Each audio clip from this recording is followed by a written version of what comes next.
everyone, welcome back to the Deep Dive. You know how we do things here. We take topics you're already interested in, and we dive deep. And today, we're tackling addiction. I think a lot of us have been wanting to explore this in more depth. And luckily, someone sent us this incredible guide, Pillars for Overcoming Addiction by Lawrence Akers. Oh, yeah. It's from releasehypnosis.com.o. This guide it's really cool. It breaks the whole recovery process down into these core foundational elements.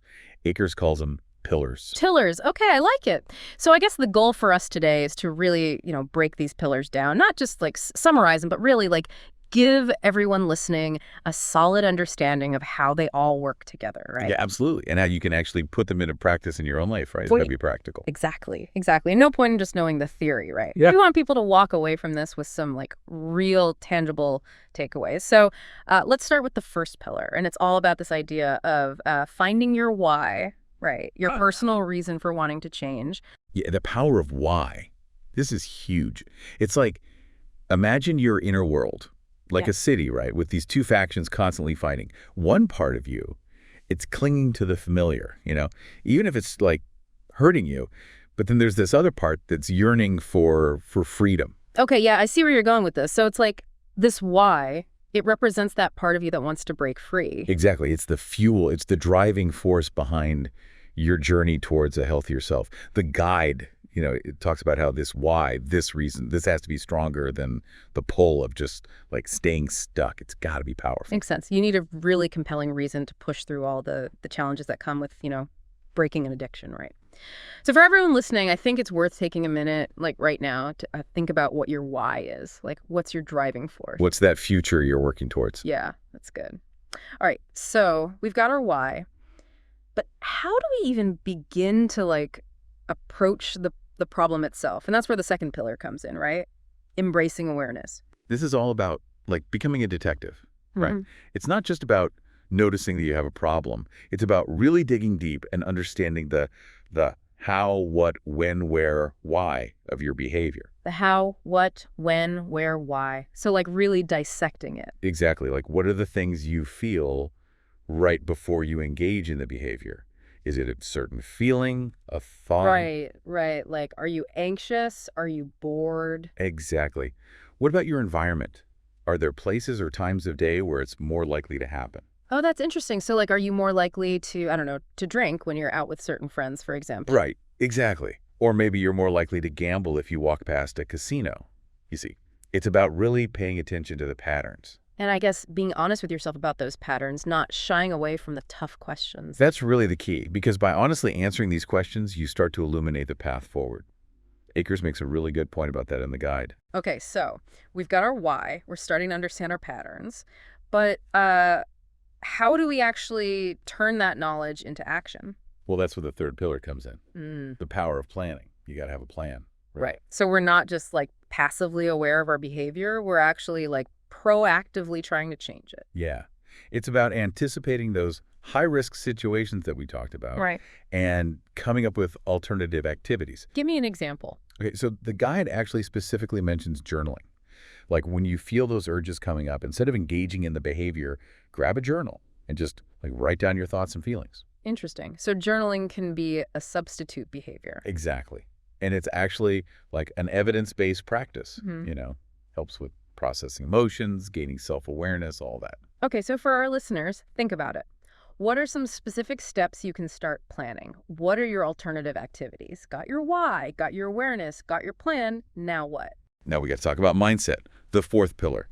This is all about your attitude, your beliefs. Okay, so is this the whole power of positive thinking thing? It's kind of like that, but it's also more than that. The guide quotes Henry Ford. He said, whether you believe you can or you believe you can't, you're right. Oh, yeah, I've heard that one. So it's your beliefs really do shape your reality. Absolutely. And when it comes to addiction, believing that you can overcome it, that's half the battle, But it's not just about blind faith either. You got to actively seek out knowledge, learn about addiction and how to recover. Right. Got to educate yourself. Yeah. The guide uses this analogy. Yeah. Your why is like the ship. Awareness is the map. Your plan is the course. Mindset is the engine, Yeah. It's what drives you forward. I like that. I'm a big fan of analogies. Okay. So we've got a good engine. We're moving forward.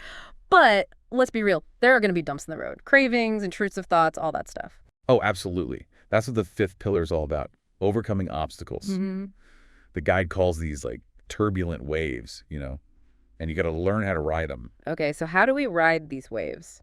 Well, for thoughts, there are things like diffusion exercises. They help you create some distance from your thoughts so you don't get like swept away by them. So like not taking your thoughts so literally. Yeah. And there's also the swish technique and anchors. These are other methods that can help interrupt negative thought patterns. Okay, and what about cravings? Those can be really intense. Oh, yeah. For those, the guide talks about urge surfing. It's like, imagine riding a wave, right? You don't try to fight it, you just ride it out. You just observe it. Exactly. Yeah. You notice the craving, you acknowledge it, but you don't give in. And eventually it'll pass. There's also tapping and guided visualizations. Those can help too.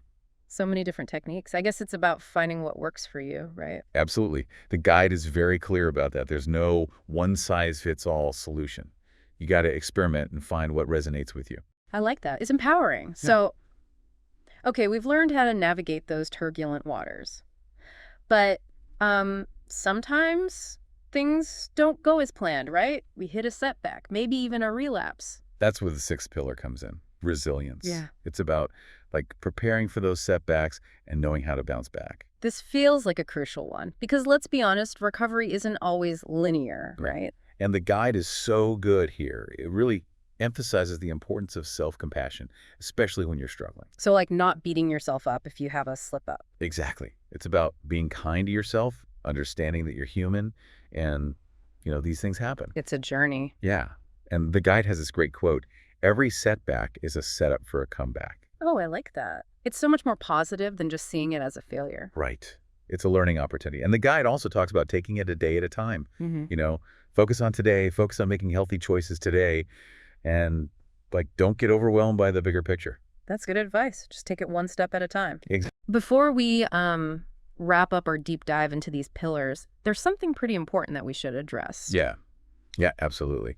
We have to touch on the fact that, for certain addictions, quitting cold turkey can be really dangerous. Right, like alcohol withdrawal, for example. Well, Akers stresses that it's crucial to be aware of the potential health risks. And if you're dealing with something like that, it's really important to seek professional medical guidance, Yes. To make sure you're detoxing safely. Yeah, that's really important. Safety first, always.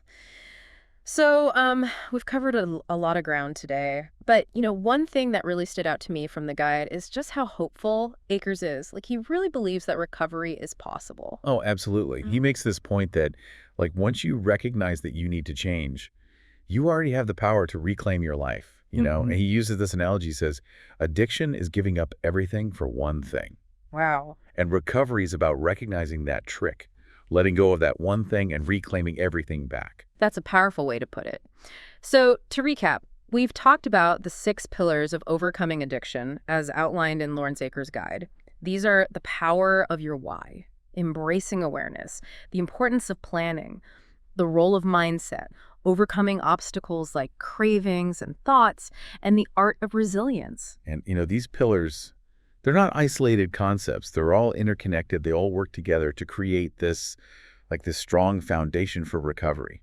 So for everyone listening, as you're processing all of this, I want you to think about which of these pillars really resonates with you right now, which one feels the most relevant to your journey, and maybe what's one tiny action you can take today to strengthen that pillar. It doesn't have to be anything huge, just a small step in the right direction. It could be the start of something really amazing. Absolutely. Thanks for joining us on the deep dive today. We'll see you next time. See you next time.